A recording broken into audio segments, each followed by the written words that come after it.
I am delighted to speak with two such highly accomplished policymakers today from both sides of the aisle, and one even represents my home state of New Jersey. Josh and Charlie, welcome to the forum. I'm looking forward to talking with you about bipartisanship, research advocacy, and communicating with Congress, just a few light topics. So let's start with a description of the Problem Solvers Caucus. Many of the folks joining us at the forum may not be familiar with it. You're the co-chair now, Josh, and Charlie, you were an active member. How did the Problem Solvers come about? Well, I guess that's for me, Jenny. I'll start there. Sure. First of all, thank you so much for having us. It's an honor to be here with a very old and good friend of mine, Congressman Charlie Dent. I'll call him Congressman because, when I came in, he was somebody who gave me some immediate guidance, and he was a Republican and I'm a Democrat. And he was a member of the Problem Solvers Caucus. And what we were focused on back then is rethinking about how Democrats and Republicans can and should work together. There's far too much these days of screaming and yelling and people who think they're entertainers and not legislators. And a group of us said, well, shouldn't we actually try to do what we're supposed to do, is get together every week and see where we can agree? It means getting 80% of what we want, not 100% of what we want. But if we sit down at the table, listen, there's plenty of things we can disagree about. We're Democrats and Republicans, that's fine. But what if we can look at the areas where we can find common ground? And that's really what the Problem Solvers Caucus is all about. It's now, believe it or not, 29 Democrats and 29 Republicans. We meet every week. We have a couple golden rules. One, you can't campaign against anybody else in the group. You want to build relationships and trust and friendship like I have with Charlie, so that you can actually talk to each other and be honest with each other about how to find some sort of agreement. Secondly, when we get to 75% of us agreeing as a group, we agree to vote together as a block of 58, which really matters when you're in Congress now within the House with a 4-seat majority. You might imagine those kind of numbers can really make a difference. And really, we've always have 1 and 1, so it's always even. So you put those rules together, and you've got the Problem Solvers Caucus. And we've been involved in everything from most recently COVID relief to the infrastructure package that we're hopefully going to be voting on in a few days. And it's really a great group, and it's, to me, the most important thing I do in Washington. Thanks, Josh. Charlie, is there anything you want to add based on your experience with the group? Yeah, I was I was among the founding members of the Problem Solvers Caucus, and I was delighted to serve with Josh as part of that group. And what I really enjoy about the Problem Solvers group is that they really are taking on the function of legislative leaders. And what I mean by that is, if you think about what happened at the end of last year on the COVID relief bill, this is when Donald Trump was still president in December. It was the Problem Solvers Caucus and their counterparts in the Senate who were the ones, backbench members who put together, I think it was about a $900 billion piece of legislation. I mean, in other words, they can find a place to land. They know how to land the plane. And many of the leaders in both parties right now are so beholden to the base elements of their parties, and reflected by their membership, that they're really afraid to go out there and put out the proposal that they know will become law. They just don't have that political capacity, it seems, in both chambers. And this is why the Problem Solvers Caucus is valuable. You're seeing it happen right now on the bipartisan infrastructure bill. It was Sinema and Portman and Manchin and others, and Josh and his team in the House. I mean, these are the folks who put it together. I mean, the news and social media would lead many to believe that Congress is more partisan than ever. Is that really the case? And, do you think the events of January 6th hinder bipartisanship in Washington? What are your thoughts on that? Charlie, let's start with you this time. Yeah, I think we're at a pretty low point. And again, I'm not in the House right now. Josh is, so he's a little closer to it than I am at the moment. But it strikes me that their relationships are badly damaged and need to be reconstructed. Certainly, the events of January 6th with this insurrection have further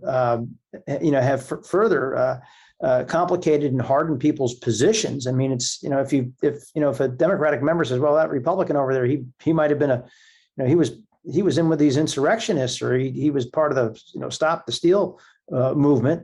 How can I work with him or her on legislation if I'm not going to be able to, if they don't, if they take that kind of position? I mean, is it worth it? So I think And Josh, I think will speak to it better than I do. But bottom line is, I think they're at a pretty low point right now, and so we're really starting at the bottom and working our way back up. Josh, you want to add to that? Listen, it was January 6th wasn't exactly the way I was hoping to spend the beginning of a new year with a new administration coming in. Focus much more. If you listen to what President Biden said in his inaugural speech, he talked a lot about unity and putting country first, which I believe deeply in. It's why I was so proud of the bipartisan work we did that Charlie mentioned on getting a COVID package done when our leaders stopped talking to each other, both in the House and the Senate. They just stopped talking, and we kind of decided to work around it and get it done. And frankly, that's the same approach we've taken on this bipartisan infrastructure package, which we'll get to the president's desk later this month. But when I was on the ground in the gallery holding a gas mask, and what happened, this attack on our country from thugs and insurrectionists, it wasn't, in so many ways, it wasn't it's not a partisan thing. This was an attack on America. Mm-hmm. And many of my colleagues who I work with in the Problem Solvers Caucus and beyond, Democrats and Republicans, saw it that way. And seeing it any other way is unacceptable to me. And I do think it inflamed what was already there, right? These divisions they didn't just get caused on January. They didn't just, happen and the wounds weren't open on January 6th. They were festering for years. And we have to say, as Democrats and Republicans, that when you attack our country, our capital, law enforcement, that there's nothing acceptable about that, and it will not be tolerated in the greatest country in the world. And people who are not on message with that idea, frankly, don't deserve, in my opinion, to be in the Congress or to represent our country. Our job is to continue to work together, which is what you do. You get back up. The night of the insurrection, I stood with Tom Reed, who's a Republican member of Congress from New York, one of my closest friends, and we stood together. He actually came over to the Democratic side in the House, and we talked about our country and why, and it was in a moment where we said, we're not going to let them win, and I think that's the best approach. Well, I'm sure you will never forget the events of that day and evening. But let's pivot to some of the policies that you are working on in a bipartisan way. And let's talk about what the problem solvers are continuing to do on the pandemic. Charlie mentioned the work that you guys did to pull together the relief bill last year. What is the Problem Solvers Caucus focused on right now vis-a-vis the pandemic? Well, I think first, as just so people understand, that the package we did at the end of the year had a lot of investment in the vaccine and research and making sure vaccine distribution, in addition, of course, to helping small businesses with PPP loans and broadband and other critical investments. But at the same time, the caucus continues to be very focused on what else we need to do in terms of research and making sure that we stay ahead of the virus as best we can. And unfortunately, if you would ask me, the kids be going back to school with masks on this year, and with the virus still, with new variants still spreading, that was not something I would have predicted. And people are rightly exhausted from the virus, but we can't let our guard down. And I think the caucus is going to be continue to be very focused on what else we can do that needs to be done legislatively to ensure that safety. But at the same time, we're also very focused on infrastructure as a group. Getting this bipartisan infrastructure package into law, which was really where we spent a bunch of our most recent months, and that's been a big focus. Those are official beeps. Just wanted folks to know that. Charlie, you've been working on a project in the research arena, the Science and Technology Action Plan, and you're a member of the Science and Technology Action Committee. Josh, we want to come in and talk with you about that. But Could you share a little bit about that and why looking at S&T broadly and research and development broadly is a bipartisan issue? Yeah, sure. Well, I got involved with that Science and Technology Committee, Action Committee, a little over a year ago at the request of the president of Johns Hopkins University, because it became pretty clear that the United States is not keeping up in terms of our investments in basic research. That said, there's been some real progress in Congress, and Josh has been part of that, where the increases for the National Institutes of Health have been very robust, for example. But we find that there's a great need for research across the board, whether it's at the NSF, ARPA-E, DARPA, wherever the case may be. We need to increase that level of investment to keep up. As a percentage of the economy, compared to, say, the early 1960s, we are spending investing considerably less in research than we are today. And we need to do this in order to maintain our country's technological edge, particularly when we're dealing with strategic competitors like China. Very good. No. Yeah, please go ahead. No, I was just going to say I couldn't agree more with that. You talk about Charlie ended with China, and I couldn't agree more with you look at things like infrastructure alone. China spends $3.5 trillion last year outside of China on infrastructure.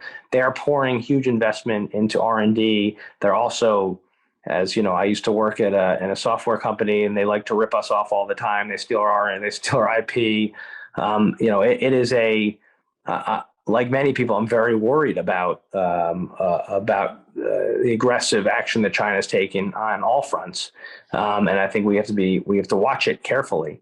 We as a country, one of our greatest gifts that we've had historically is our edge on innovation.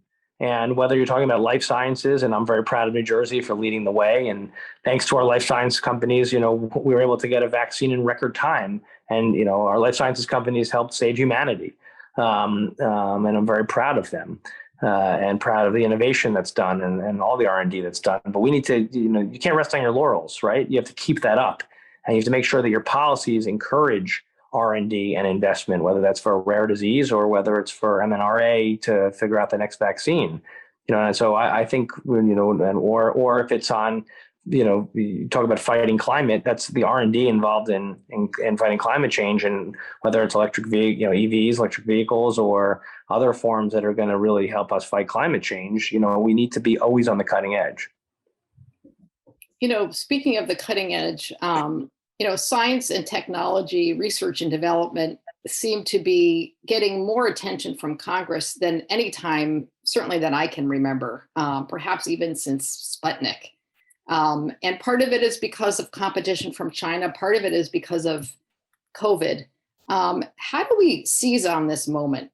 So my question is two-part. One, how do we keep Congress focused on the importance, just the way you both have stated it so beautifully, the importance of science and research really driving our country and driving our economy?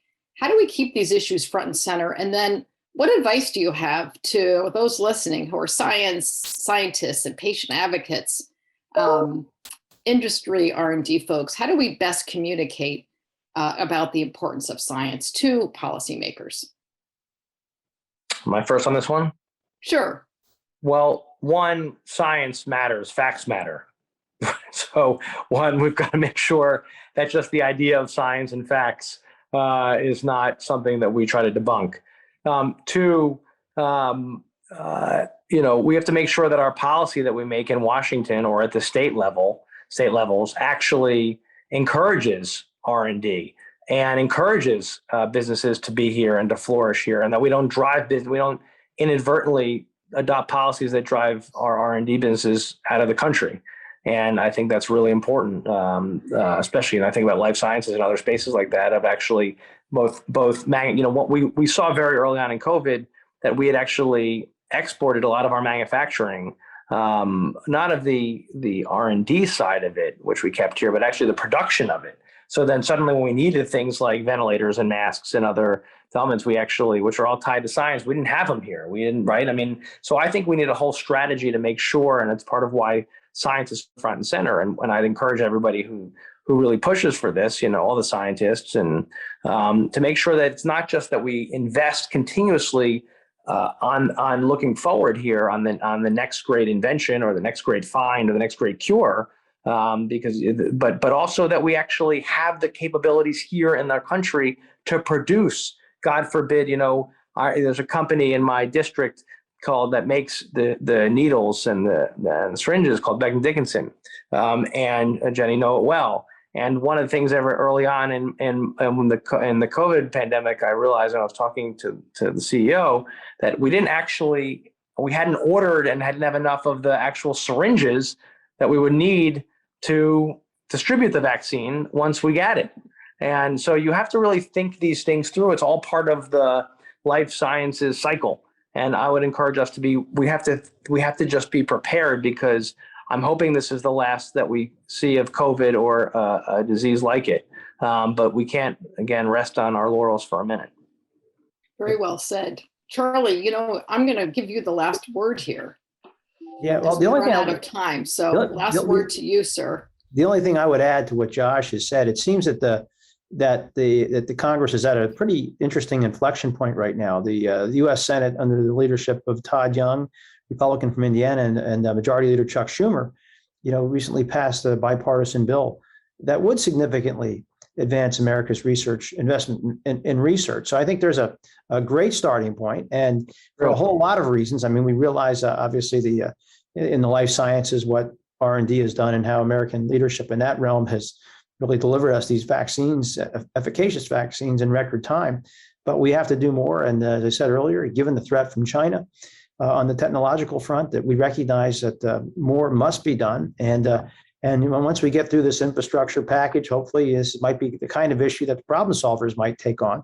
I don't want to tell them what to do. They'll develop their own agenda, but this is one that certainly lends itself to the type of bipartisan action that they've been so good at dealing with over the last few years. Charlie, message delivered. I got it. I think you're spot on making sure we do. And look, we don't even have enough chips right now to operate our vehicles, and we've got our auto plants shut down because we're behind, right? Because of the manufacturing capability tied to innovation. So you see how much it affects every aspect of our lives. Well, that is very true. And we've come to our time. Of course, I could talk to both of you for much longer. Congressman Gottheimer, Congressman Dent, thank you so much for joining Research America and our forum today. Thanks, Jenny. Thanks for having us. Thanks, Jenny.